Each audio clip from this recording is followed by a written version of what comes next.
यानी कि माज अल्लाह कहीं ना कहीं जलसा करना जो वो एक रस्म बन गया, कहीं बिजनेस बन गया, कहीं शो बन गया, ये हालात हो गए। हम अल्लाह को मुंह क्या दिखाएं? अल्लाह को मुंह दिखाना है भाई। अगर जज के सामने कल तारीख हो ना, तो बड़े बड़े लीडरों को रात को नींद नहीं आती कि सुबह अदालत में खड़े होना है जज के सामने।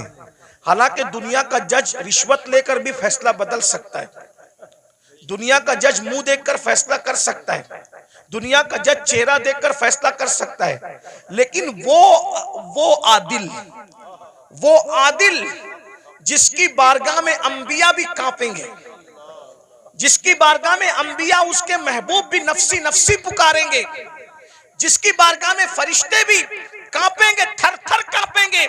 अल्लाह कुरान में फरमाता है यौम यक़ूमुर रूह वल मलाइका सफ़्फ़न ला यतकल्लमूना इल्ला मन अज़िन, कि जिब्रील और सारे फरिश्ते अल्लाह की हैबत से थर थर कांपेंगे।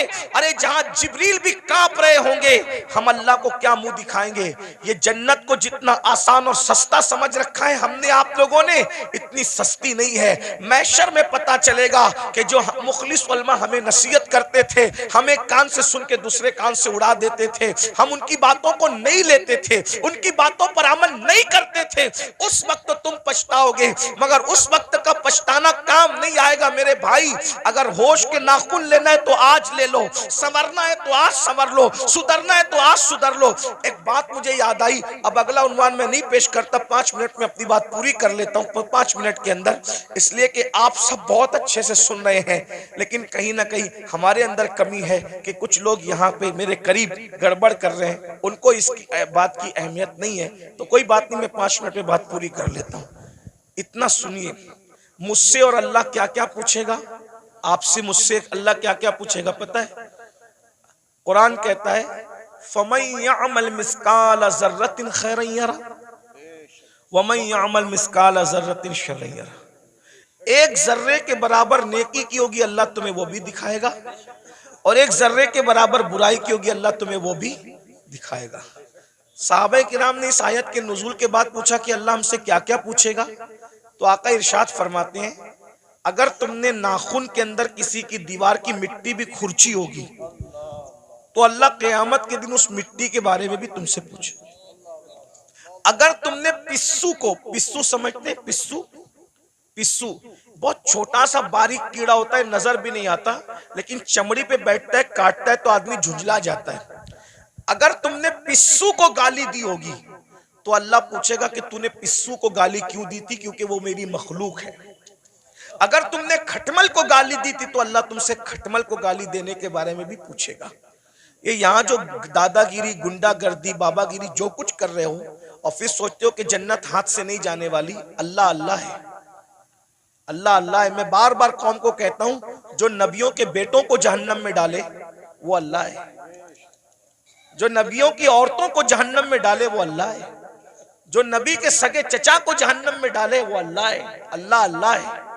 इतना बेपरवाह मत हो जाइए, इतना बेपरवाह मत हो जाइए, इतना बेपरवाह मत हो जाइए। नबी का सगा चचा इब्राहिम खलीलुल्लाह जैसे नबी का सगा चचा आजर बिच्छू की शक्ल में जहन्नम में डाला जाएगा।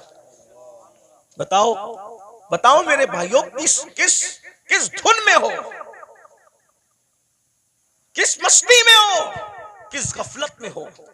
नूह अलैहिस्सलाम की एक बीवी जहन्नम में डाली जाएगी, नूह की बीवी, उलुल आज़्म पैगंबर की बीवी जहन्नम में डाली जाएगी। ये बहनें क्या समझ रही है कि कलमा पढ़ के जन्नत शरीफ मिल जाएगी? कुरान कहता है क्या तुम ये तसव्वुर करते हो कि तुमने कहा कलमा पढ़ा और तुम्हें आजमाया नहीं जाएगा? तुम्हें आजमाया जाएगा, और रोज आजमाया जा रहा है। फजर की सर्दी में तू अपनी जान से प्यार करके सोता पड़ा है, या अल्लाह की मोहब्बत में ठंडे पानी से वुजू करके तू मुसल्ले पे खड़ा है, आजमाया जा रहा है। आज अपनी जान की मोहब्बत में सर्दी में नरम नरम बिस्तर पर सोने वालों, जहन्नम में जलने के लिए तैयार हो जाओ। क्या समझते? जो लोग आपको ये कहते हैं ना, काश के कोई बुरा ना माने, और अगर किसी को दीन हक की बात सुनने में बुरा लग जाए तो लगता रहे। बहुत कुछ सोचकर बना हूं मौजे दरिया का हरीफ, वरना मैं भी जानता था आफियत साहिल में है। एक कड़वी कसेली बात सुनने के लिए हिम्मत इसीलिए जुटाता हूं कि पूरी दुनिया मुझे गाली दे, लेकिन सिर्फ मेरा अल्लाह और मेरा रसूल मुझसे खुश हो जाए बस। जो पिया को भाई अख्तर वो सुहाना राग है, जिससे ना खुश है पिया वो रागनी अच्छी नहीं। जो आपको जलसों में कहते हैं ना, इनका चेहरा देखो और जन्नत में जाओ, इनका चेहरा देखो जन्नत में जाओ, अमीनुल कादरी का चेहरा देखो जन्नत में जाओ, ये शैतान ने इनकी फिक्र को अगवा कर लिया है। वो तुम्हें जहर दे रहे हैं, जहर। कोरोना का वायरस इतना खतरनाक नहीं है, बदअमली और बदअकीदगी के बाद भी जन्नत का टिकट बांटने का वायरस इतना खतरनाक है। कोरोना किसी को होगा तो वो अकेला मरेगा। ये गंदगी जो आएगी ना कि बेअमली के बाद भी, जिना के बाद भी, बदकारी के बाद भी, हरामकारी के बाद भी सिर्फ सलीम मियाँ को देखो जन्नत में जाओ, अमीनुल कादरी को देखो जन्नत में जाओ, और मुफ्ती साहब को देखो जन्नत में जाओ। मेरे भाई, जिनको देख देख करके जन्नत बांट रहे हो, क्या तुम्हारे पास कोई गारंटी है कि ये लोग भी जन्नत में जाएंगे? हैं? बताओ ना। खिलवाड़ न करो। ये कौम बहुत भोली है, ये हमारी बातों पर यकीन करती है, लेकिन मेरी कौम के नाजिमों, मेरी कौम के वाइजों, उलमा नहीं करते। जो वाकई आलिम रब्बानी वो ये काम नहीं करता। उसको पड़ी नहीं एक प्रोग्राम की, कोई बुलाए तो बुलाए, कोई नहीं बुलाए तो बुलाए। जिन्होंने धंधे पानी शुरू कर रखे हैं वो तुम्हारी चापलूसियां करते हैं, और तुम भी नारे लगाते हो इनको देखो जन्नत में जाओ, और फिर उसके बाद आप सिर्फ जब देख करके जन्नत मिलेगी, कोई बेवकूफ है फजर पढ़ने के लिए उठेगा? कोई बेवकूफ है जो चेहरे पे दाढ़ी रखेगा? कोई बेवकूफ है जो मुसल्ले पे रोएगा? अरे तुमने किसको देखा? सलीम मियां का नाम इसलिए ले रहा हूं कि ये मेरा भाई है, बुरा नहीं मानेगा मेरा भाई, मैं जानता हूं, अब मेरा हक है। आपने सलीम मियां को देखा ना, आपने अमीनुल कादरी को देखा, आपने मुफ्ती साहब को देखा ना। आओ मैं उसकी बात करूं जिसने सलीम मियां को नहीं, सलीम मियां के जद्दे करीम को देखा। किसको? किसको? खुदा को देखने वाली जो आंखें हैं वो मुस्तफा जाने रहमत की आंखें हैं।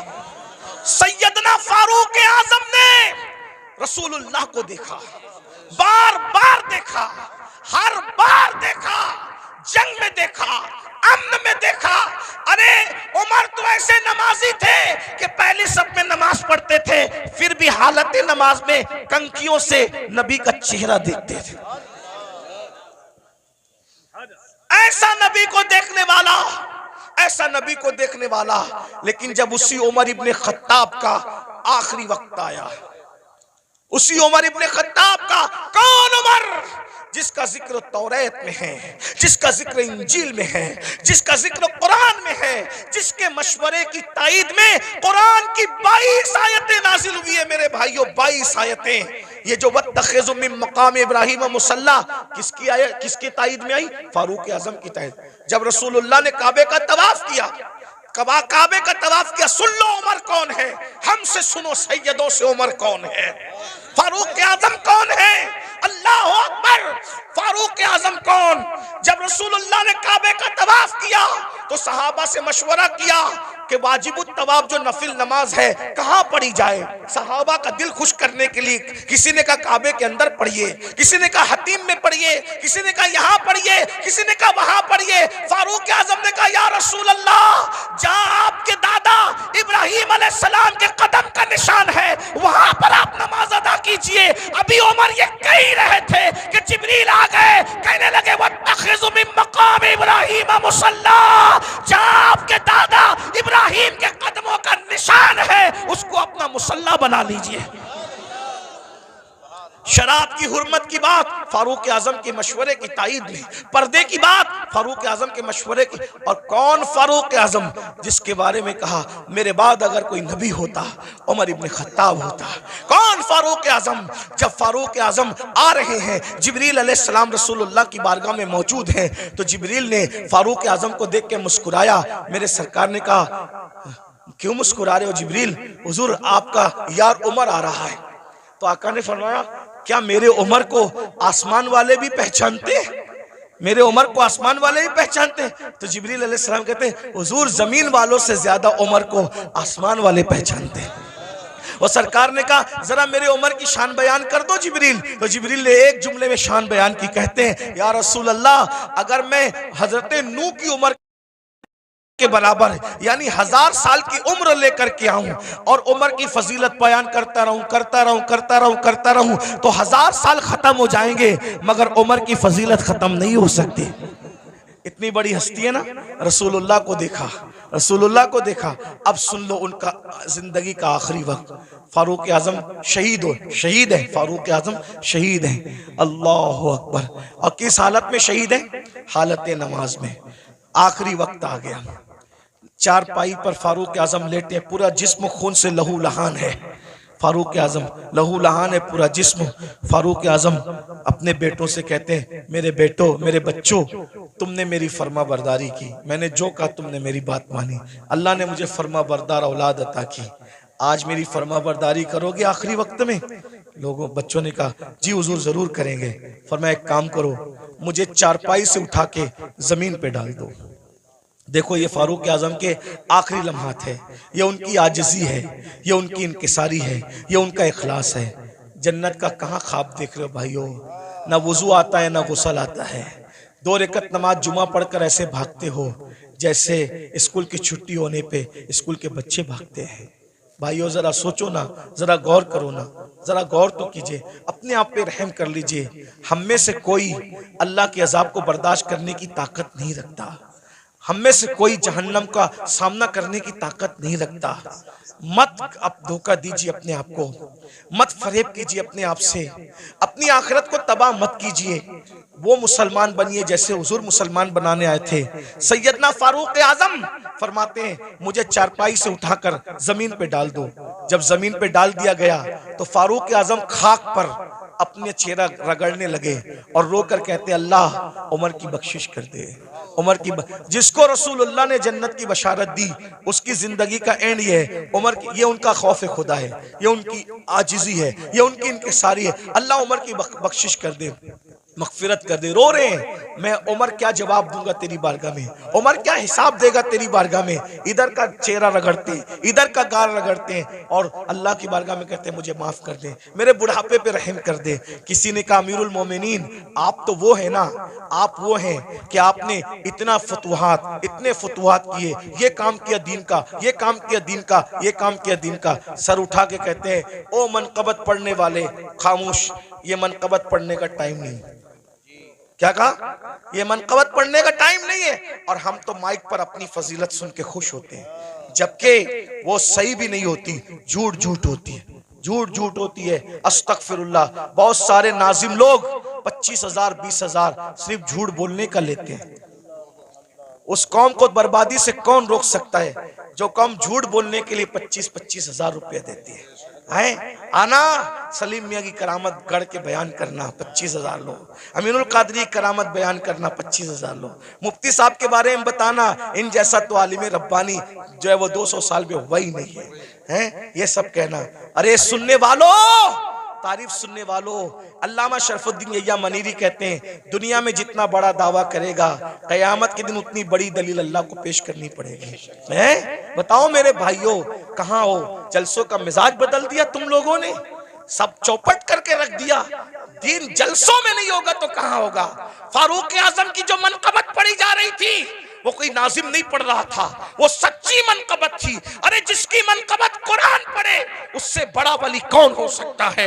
अल्लाह अकबर। लेकिन फारूक आजम ने रोक दिया, फरमाया ओ मनकबत पढ़ने वाले, ये मनकबत पढ़ने का टाइम, चुप रहे, खामोश रहे, और मैं जो कर रहा हूं मुझे करने दे।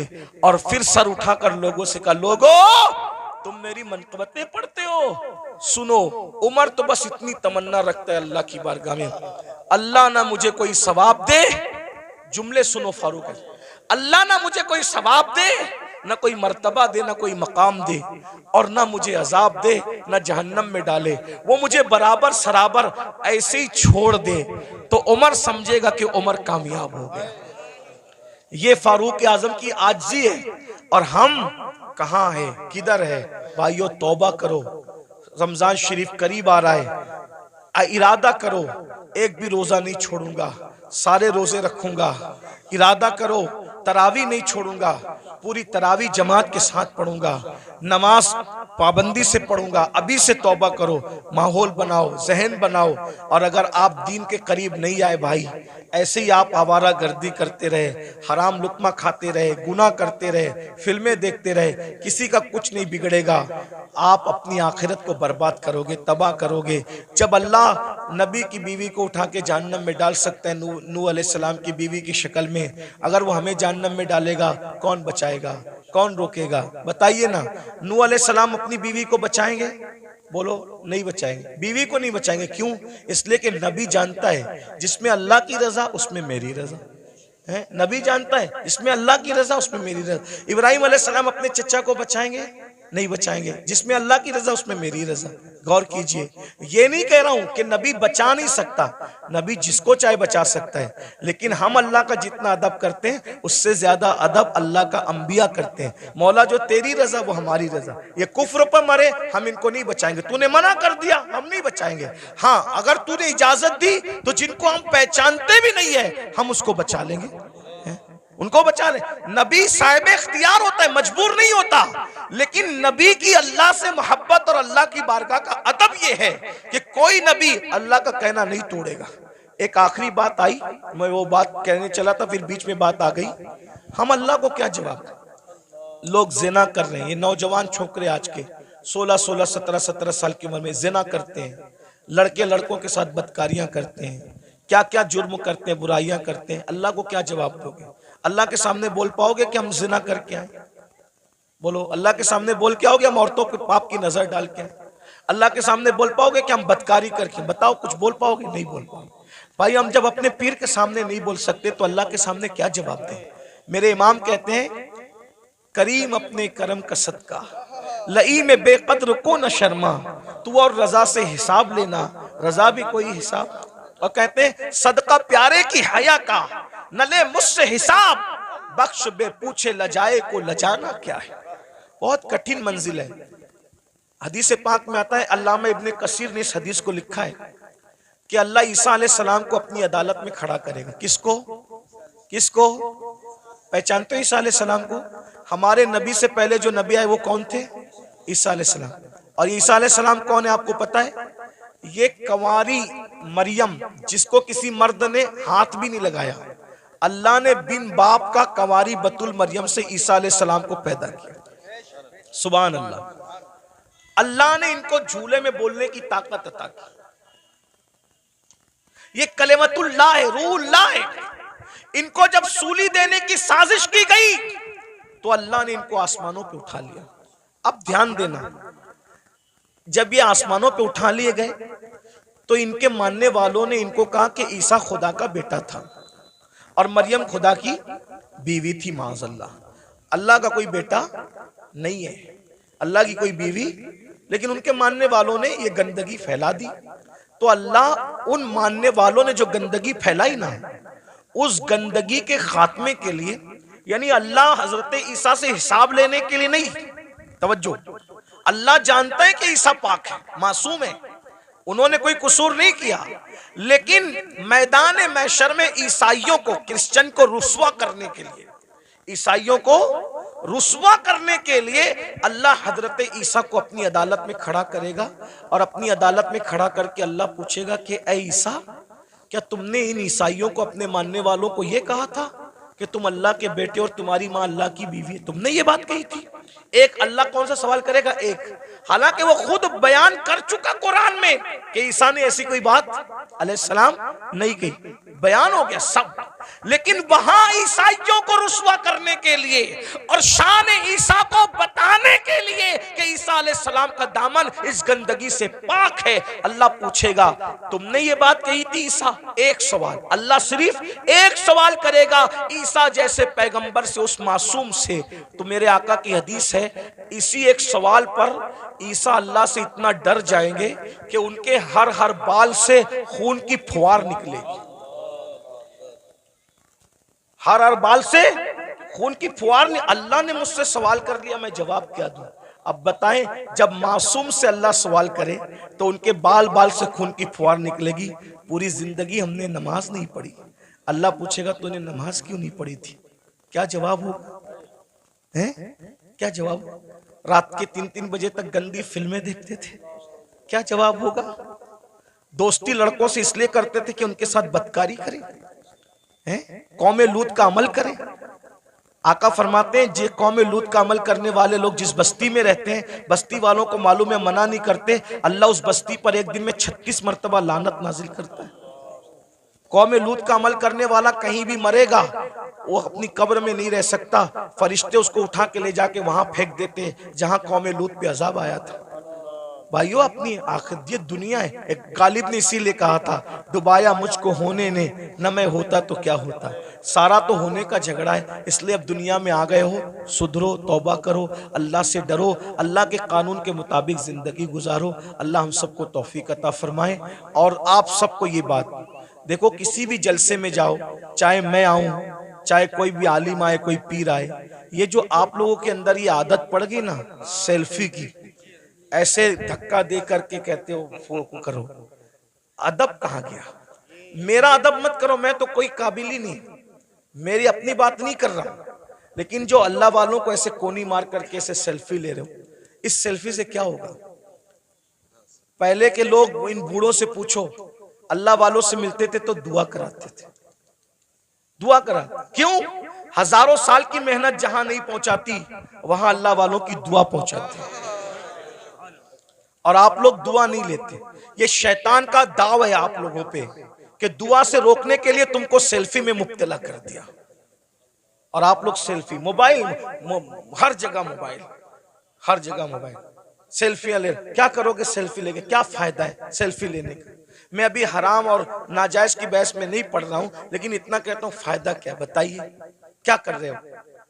अल्लाह वालों का अदब करो, अदब सीखो।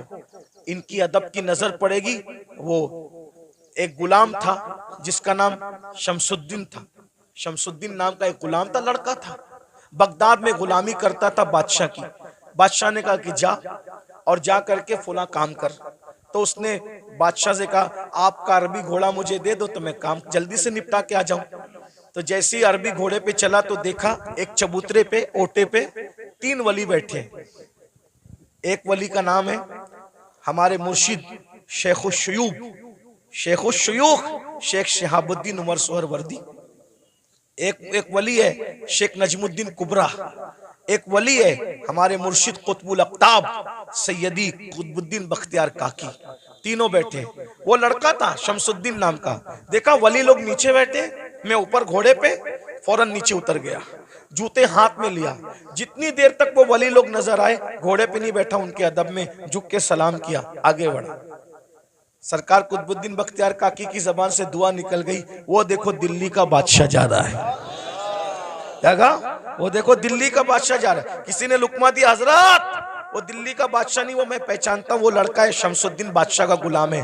कहा जो हमारा अदब करे और वो हमारी जबान से निकल जाए दुआ, फिर अल्लाह उसको रद्द करे, ऐसा नहीं होता। हमने कह दिया दिल्ली का बादशाह, तो जब तक ये मरेगा नहीं तब तक दिल्ली का बादशाह बनेगा नहीं है। उस वक्त तक मौत नहीं आएगी जब तक दिल्ली का। और दुनिया ने देखा ख्वाजा कुतुब की जबान से दुआ निकली, अल्लाह ने कैसे पूरी किया। वो गुलाम से आजाद हुआ और दिल्ली का बादशाह बना। उसी बादशाह को दुनिया सैयदी शमसुद्दीन अल्तमश के नाम से जानती है। दुआ लो, दुआ लो। ये जो हंगामा का माहौल रहता है, इधर धक्का दे उधर धक्का दे, ऐसा मत करो। हमें कोई बुरा नहीं लगता, हम आपस में डिस्कस करते हैं, तुम लोग जो करते हो मोहब्बत में करते हो। लेकिन हमारी मोहब्बत में आप मजमे को धक्का देते हो। जहाँ 40 मोमिन जमा होते हैं, उसमें एक अल्लाह का वली होता है। मुझ गुनेगार से मिलने के लिए आप किसी वली को धक्का दे दोगे तो अल्लाह तुमसे भी नाराज हो जाएगा और मुझसे भी नाराज हो सकता है। इसलिए भाई अगर हजर अस्वद चूमने की बात हो तो धक्का दे के हजर अस्वद नहीं चूम सकते, तो धक्का दे के किसी से मुसाफा कैसे कर सकते हैं? ये सब आपको सीखना होगा, डिसिप्लिन। कल रात भी ऐसा हुआ और होता ही रहता है। ऐसा लगता है जैसे झगड़ा हो रहा है, ऐसा लगता है जैसे झगड़ा हो रहा है। अब ये क्लिपें चलेगी, आप तो मोहब्बत में मिलने तड़प रहे हो, लेकिन अगर कोई हुकूमत को ये पहुंचा दे कि देखो ये जलसों में ये लोग झगड़ा करते हैं, तो क्या ये क्लिपें आपके जलसों के बंद करने का सबब नहीं बन सकती हैं? बोलेंगे तुम लोग तो झगड़ा, आप झगड़ा नहीं कर रहे हो, लेकिन भाई जो वो मुखालिफिन को तो एक बहाना चाहिए ना कुछ भी काम हुकूमत से करवाने का। तो आप यही महफिल नहीं जिसमें मैं हूं, वही नहीं, कोई महफिल हो, आप डिसिप्लिन का मुजाहरा करें, आपको देखकर ऐसा लगे यार ये लोग इतने डिसिप्लिन वाले हैं, तो इनके आका के जो सहाबा होंगे उनके पास कैसा डिसिप्लिन होगा, वलियों के पास। अभी सैयद सलीम मियां साहब मुझे कह रहे थे नाश्ते पर कि यार दुबई में कैसी महफिल थी, सब सन्नाटे में सुन रहे थे। तो मैंने कहा भाई आपको सीखना होगा, देखो अपने को आज तक जो हुआ मामलात मेंटेन करने होंगे, माहौल बनाना होगा। और मैं आप मुंतजिमिन से कहता हूं स्टेज पे सिर्फ उलमा को बिठाया करो। ये जो स्टेज का मियार आपने खराब किया है ना मुंतजिमिन ने, फला सेठ भी बैठ रहा है, फला सेठ, सेठ लोगों को कुर्सी दो नीचे, समझे? हर जगह सेठों के बिठाने की नहीं होती, जिसका जो हमारे दादा मुर्शिद हुजूर मुफ्ती आजमीन के दौर में कभी कोई दाढ़ी मुंडा कोई सेठ इस स्टेज पे बैठ नहीं सकता, स्टेज पे सिर्फ उलमा बैठते थे। एक शायर साहब दाढ़ी मुंडे स्टेज पे आ गए, सरकार मुफ्ती आजम ने उनको कहा जब तुम रसूलुल्लाह की शरीयत का एहतराम नहीं कर सकते तो तुम्हें मिंबर रसूल पे बिठाया नहीं जा सकता।